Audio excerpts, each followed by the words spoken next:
खोर्धा जिला टांगी थाना जरीपड़ा हरिजन साहि माँ मंगला मंदिर चोरी घटना रे टांगी पुलिस तदंत जोरदार। साइंटिफिक टीम सह संधानी कुकुर सहायता रे टांगी पुलिस करुछि तदंत। गत 31 तारिख राति रे चोर माने माँ मंगला मंदिर ताला भांगी दानबाक्स अलंकार सह आसभाव पत्र लुटि नहीं। एने स्थानीय ग्रामवासी माने मंदिर लक्षाधिक टंका संपत्ति चोरी हो जाइथिबा संपर्क रे टांगी थाना रे लिखित अभियोग करथिले।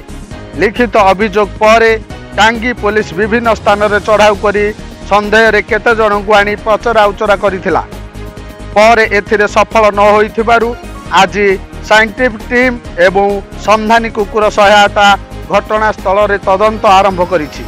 टांगी थाना रे एसआई संजय कुमार पट्टनायक एही टीम रो नेतृत्व नेउछंती। चोर मानंकु खूब शीघ्र ठाब करा जिवो बोली पुलिस कहउछंती। Bureau report mobile news.